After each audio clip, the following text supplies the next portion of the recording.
Welcome to Strip Cover Lit, where we squeeze the bigger picture out of literature. And here in 2019, we will be posting a video every day of the calendar year. I'm Adrian Fort. And I'm Dalton Gentry. And we're here with a return to the magnus opum of American letters.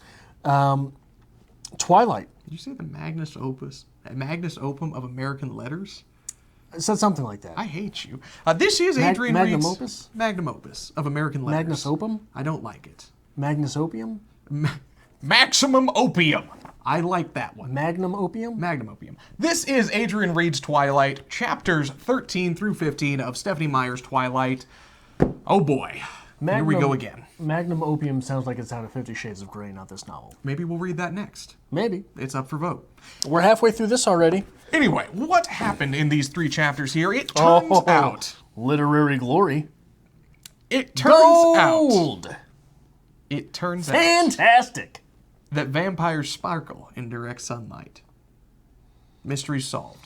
Edward and Bella get a little bit closer and start to test their boundaries of this newly formed relationship, and Edward, sneaky man that he is, spends the night at Bella's house while Charlie is in the other room. It's not the first time. Not the first time. We then get to meet the Cullen family, and we are informed that danger is afoot, as there may be another group of vampires passing through the area very soon. That's basically what we got here. Yeah. Adrian, where do you want to start? I would like to start on page 262 with this little quote. "It's too easy to be myself with you." That's cheesy, isn't it? It is cheesy. You've said that, haven't you? Once or twice. Yeah. Where is the cheesy line? I highlighted one and it was so cheesy and terrible. There's a little... No, that's not it. Sorry, that was the other one. There's so many bad lines. As they're starting to get this newly budded romance here. Yeah, you could run some macaroni through these chapters because there's a lot of cheese to be had. Again, though, let's give credit here.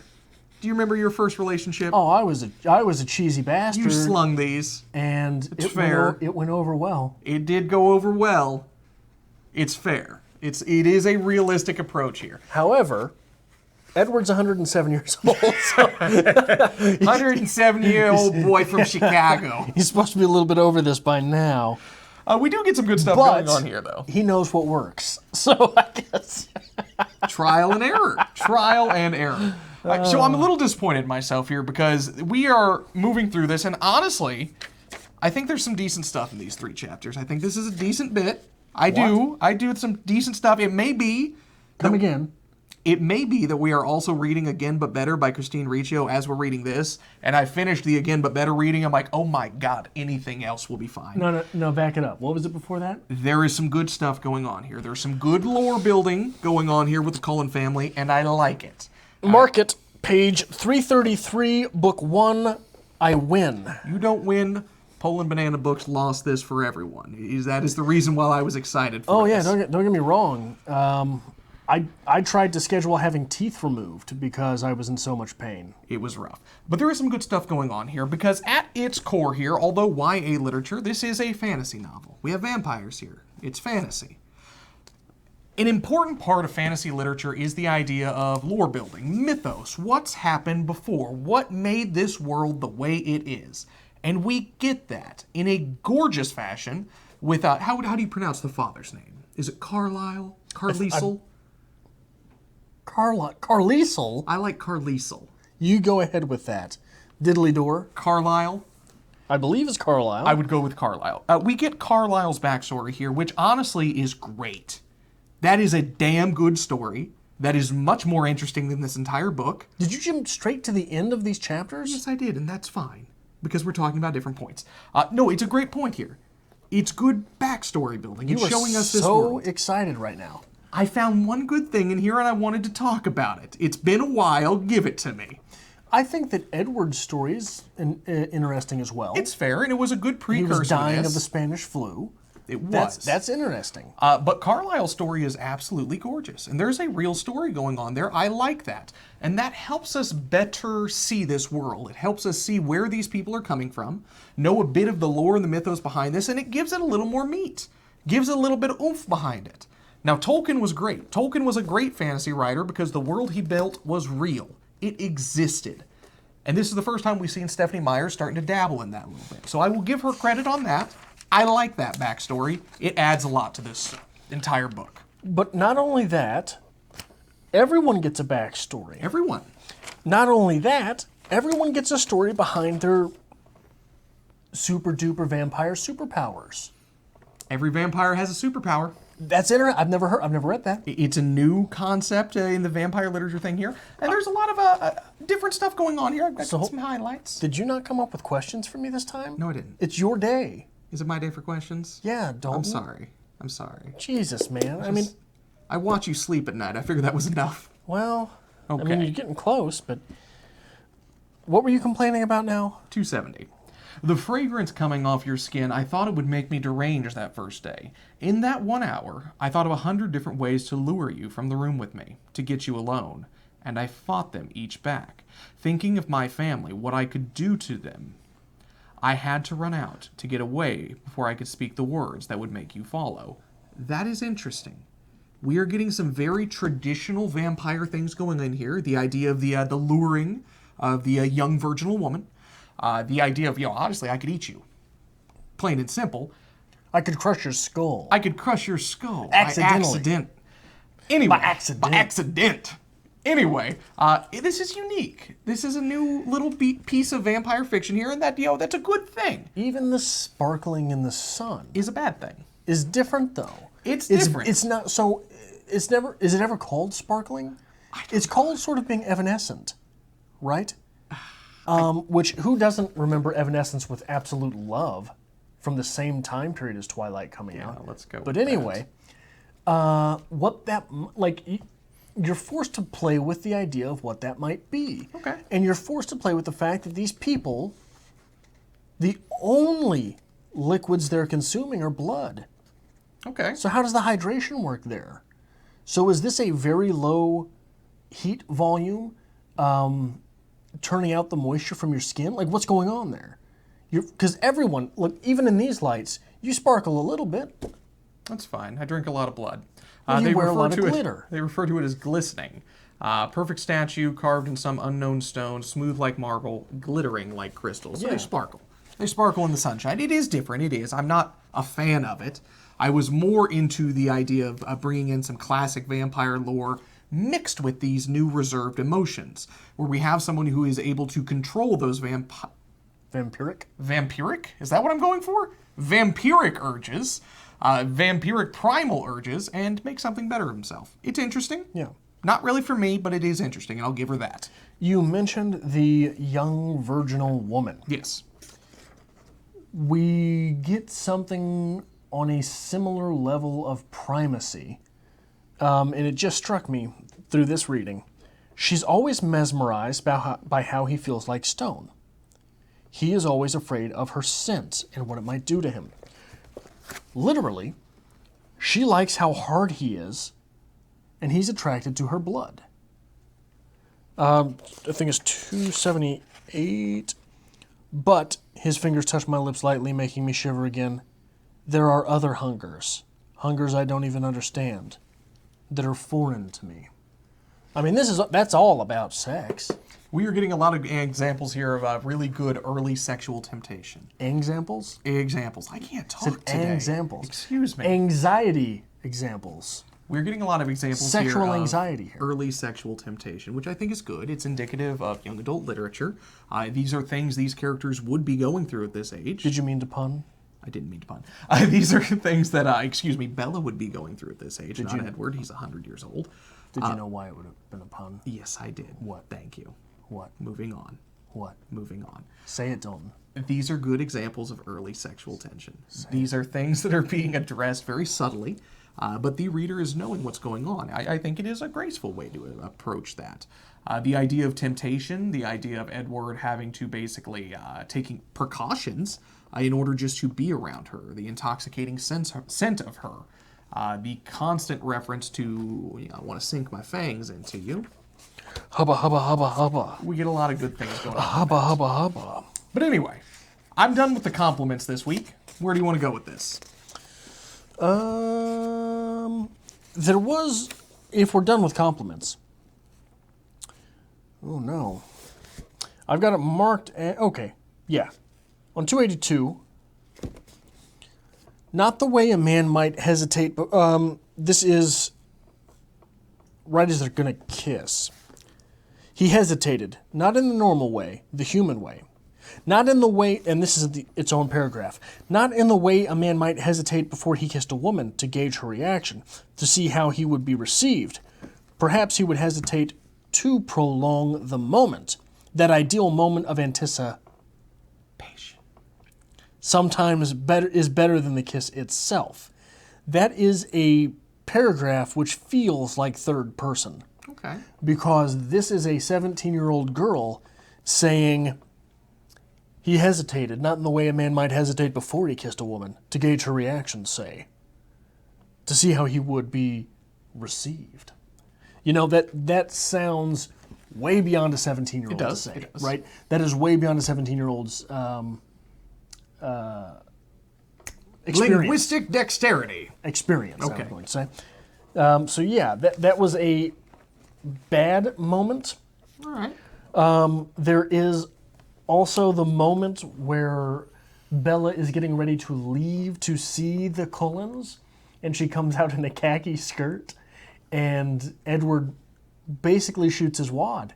He's 100 years old. She showed some ankle. Well, the thing is, earlier in the novel, wasn't Edward wearing khakis and she commented on how good he looked or something? I don't recall. Stephanie Meyer has a thing for khakis. It's a khaki fetish at this point. It's fine. It's fine.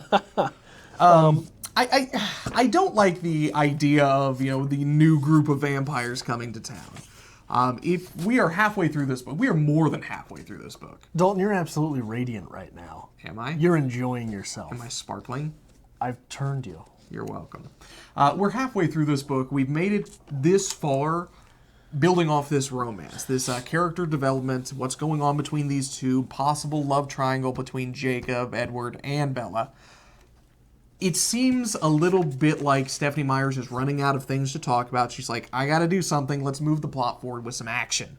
Let's get some action into this here. So let's put some bad vampires in the situation. It seems cheesy. It seems a little cliche. I don't like it. I think we could have done better things if we had just kept this as the young adult romance novel. But instead, we got to throw some action here because we got to spice things up a little bit. Well, in Stephanie Meyer's defense, it worked for her, didn't it? It did, but if your reader is... It's a 4-movie series. If your reader's already this far into this book, they're this invested to it, do they really need this? It's a good question. I don't think so. I think they're going to be satisfied with what they have. Let's develop it further. Though I think you have had the budding expectation of violence since we introduced Jacob. Okay.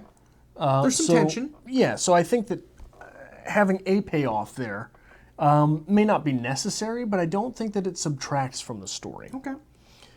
327. Are happy to see me happy?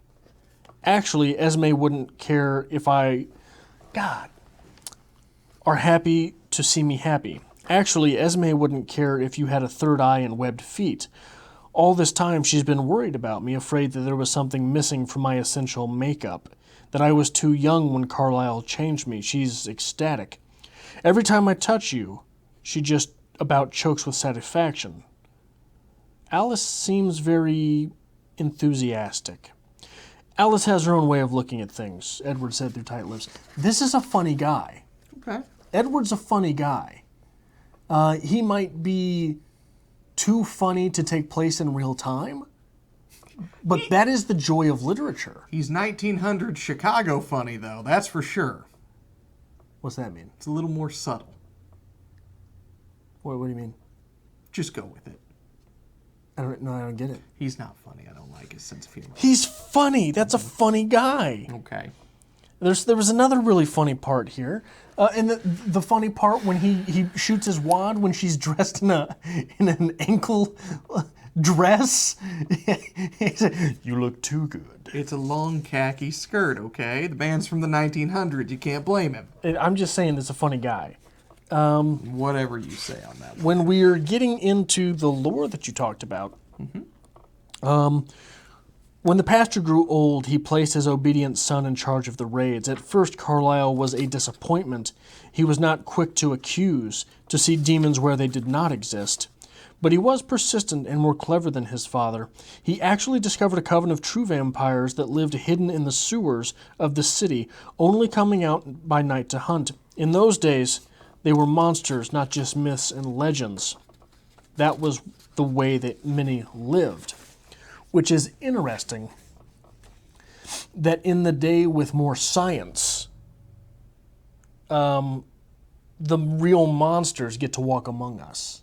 Okay. Right? So it's this counterintuitive evolution of the way that things like that might exist. That idea of, that being the way it was back then, where the monsters walked among the living, it's actually a good line. It really is.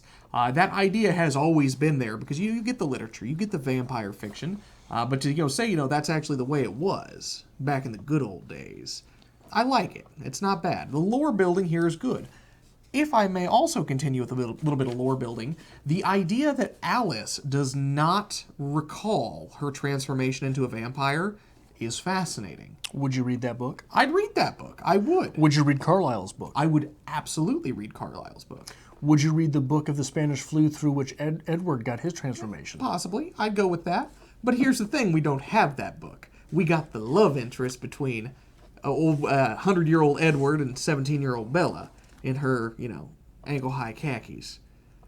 That's not the book I want. It's the book you got. I know it's the book that I got. And by God, you're going to love it. So I got to pick the 1 or 2 lines out of 400 pages that we've read that I'm like, you know what? There's some worth there. There's some value. Is Carlyle's story more interesting on a human level, on a horror level, and on a fantasy level than anything you got through 19 books of Harry Potter? To me, it is. You think so? To me, that little snippet of the 1600s, in a big city and the vampires were living in the sewers like Morlocks, that is interesting. It is very interesting. That the head vampire of the clan which we're reading was the son of a preacher man. Yeah. Still keeps the cross, and which is ardent wonderful. Preacher man. Which is wonderful. He has the cross. Yeah. It is interesting. I'm not going to say if it's better than anything I got from Harry Potter, but I would put it on par. I wish it was explored more. I really do, because it catches the reader's interest. There is so much to be said right there. And it is interesting as well how Carlyle has kind of chosen to move forward with things. He obviously helps those who don't have another option, who he believes don't deserve to die, but there's no other option, so I'm going to save them. And he tries to create a family. He clings to this little bit of humanity that he still has. It's a very interesting dynamic. It really is. It is a very interesting dynamic for a family. It is as well. Now, this is something you don't get in vampire fiction, where the vampire is attempting to cling to their humanity. This is usually, I'm like, holy crap, I'm a vampire, I can do whatever I want. So I think there's some good stuff that could have been explored here. It's a damn shame we didn't go further into it. It is. Maybe we'll get voted into reading the rest of the series and see if any of it comes. Goody. But I am willing to bet that if this much thought has been put into the vampire side of things, the werewolf side of this lore has just as much story. Well, we've gotten little tastes, little hints at werewolf lore as well. When we got to meet Jacob for the first time, and he told him a little bit about the reservation. When we got to see Billy for the first time, although it wasn't the best there, there's not a lot of lore. But you would hope there's some stuff going on with that as well. Have you ever heard of a skinwalker? Yes. If that, and I'm not gonna say it here because I don't know anything about the lore in this, but if that's what they're going with, this could be absolutely terrifying. We're just not getting into that part of the story. Side note here, the idea of the skinwalker is gorgeous. I am absolutely convinced. Every now and then when you're dabbling with your writing, sometimes you just got to write something trashy. You got to get that fantasy story out. You got to do something. I have craved for a long time to write a skinwalker story. Really? You mentioned that to me, I think. A long time ago. Where is it? It doesn't exist in this fantasy realm that we have here. You don't have that great skinwalker story just yet. I believe there is an author, I want to say he's a Western author, he wrote a book called Skinwalkers. Oh, Louis L'Amour. Was it Louis L'Amour? No. I want to say it's like Cormac McCarthy, but I know it's not. But anyway. I think it was someone who's in that vein, though, who He's in considers that vein. themselves very serious and very dark. But I don't think it was like a super fantasy novel. I don't think it was like a Skinwalker horror novel. Now that you mentioned it, I think there is something like that. Yeah. I think a Skinwalker horror novel would be amazing if you played with the lore just right. If you don't know what a Skinwalker is, please look that up. It's fascinating. Carry on. Page 270. You would have come, he promised. I tried to speak calmly, without a doubt. Freud. 282. Blood boiled under my skin, burned in my lips. My breath came in a wild gasp. My fingers knotted in his hair, clutching him to me. My lips parted as I breathed in his heady scent. That's steamy. Freud. That is steamy literature. 316. So did Alice see me coming? His reaction was strange. Something like that. Freud. But I would like... So I don't know where I took this note from, but I wrote down the greatest trick the devil ever pulled was convincing humans he didn't exist. I think there's something about vampires trying to walk among people there. I don't remember where it was. I didn't put the page number. Sometimes I do that. That's fair. The main comment I would like to... did you have something else? No, I was going to agree with you, though. It's interesting. The main argument that I have from this part of the reading this time is simply screw Stephen King. Stephen King early and often has said, there's nothing to that Stephanie Meyer stuff. If you want to read literature, go to the Harry Potter. J.K. Rowling had it going on in that series. Why does Stephen King sound like your Dalton impression? That's not my Dalton impression. It is. That's my occasional Dalton impression. So why is Stephen King occasional Dalton? You need more voices in your repertoire, but carry on. If I could put a little bit of Northeastern twang on that, I would. But carry on. He often comes to the defense of J.K. Rowling. He often smashes this text, and he praises Anne Rice. What was that series? The Interview with a Vampire. Yes. Interview with a Vampire, one of the most cringeworthy books I have ever read. I remember this quote from that book. We left at once the next morning. No. You left it once or you left the next morning. You don't get to leave it once the next morning. We read that for our pop fiction class, and that is the tame, subtle Anne Rice vampire novel. Yeah. This is way better than that Anne Rice novel. You say so. This has way more humanity than any Harry Potter. This has interesting things. And honestly, what was it? Dr. Sleep. That wandering herd of vampires feels a little bit ripped from this. I think so. I never read Dr. Sleep. Feels a little bit ripped from this. Okay. So, old Stevie, you can screw yourself. This is twice the literary masterpiece that is anything J.K. Rowling ever wrote. Just because Stephen King has no idea what it means to put literature on a page, he just... Oh, yeah, baby. Goes at it. Cujo. Yeah. Cujo's one out. Screw Stephen King. Screw J.K. Rowling. Screw Anne Rice. All hail Stephanie Meyer. This is the vampire novel for you. This is it. Better than the one we got from Anne Rice. Okay. Better than any of the 19 Harry Potter books that I had to throw up through. Okay. More interesting on a mythos building level than anything I've ever read from Stephen King. Okay. And just as much humanity in this as anything I've read in Stephen King's most human novel, which to me, from what I've read, was The Shining. Give me the okay again. Okay. If that's what you want. This novel has its moments. Edward is twice as funny as any of the racist garbage that comes up in Stephen King. Have you ever noticed any of those weird twinges of racism in Stephen King? Not until you mentioned it. They're there. They're there. Okay. They're there. This has its moments. Credit where credit is due. Every now and then there's a little gem in here. it is never fully actualized. That is what this text is missing. We have great moments that we pass up for an entire chapter of let's get to know each other. Let's flirt with this young love we have here, which is fine, but that's the whole book. It gets a little old hat. Now, you can't have it both ways. I can't have it both ways. Well, then you're not making an argument. If we had this idea of this whole romance between a vampire and a human, we had our moments where they can flirt between each other and, explore this young love, but we focused more on these gems, this idea of vampires living amongst humans. Now you're just trying to write the story you want, not the story which exists. No, I'm trying to write the story that'd be better than this. No, you're trying to write the one you want.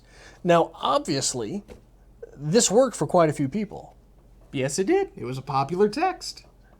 Everyone's ashamed to admit that they enjoyed it now, but it was a popular text. And, not only that, people enjoyed this for the characters which are in it. Right? Well, it was a Edward Jacob thing. No one likes Bella. No one likes Bella. I think you're talking about the movies. No. I think you're talking about the movies. I'm not. What do you mean you're not? No one likes Bella as a character. Bella is plain, boring, awful, just not a good written character. Bella's funny. No. Bella's quirks and hang-ups and tragedy level fumbling are funny. Okay. If we do have to read through this second book, if we have to go through another 500 pages of Stephanie Meyer's, it's fine. I can do it. I can do it with a smile. It's that fortitude that you were lacking in the Harry Potter series, but that's fine. Fortitude I was lacking. I made it through 12 novels. That's fine. Of filth. But you tell me this is better when you get this exact same novel hashed over again in the sequel. It ain't good. Have you read the sequel? I've read the first 2. I've not read 3 or 4. Willing to bet that you're just being extra Dalton and you didn't actually read anything. You just got the idea in your mind that this is the same book as the first one and you read all 500 pages deciding that it was, so it became the same thing as the first one? We'll see. We'll see. But we will be back next week. Chapters 16, 17, and 18 of Adrian Reads Twilight, Twilight by Stephanie Meyer. If you are joining us for the first time, we always have a lot of new viewers coming into the show here. We hope you hit that subscribe button down below. We do this every single week along with a slew of other book reviews, short story reviews, poem reviews, tags, anything we can come up with, doing a video every single day in the year of 2019. Adrian? Isabella Swan, light of my life, fire of my loins, my sin, my soul, Isabel, a swan, the tip of the tongue taking a trip of 3 steps down the... I'm done here. You done? Yeah, we're done. All right. We had a great time. We're done here.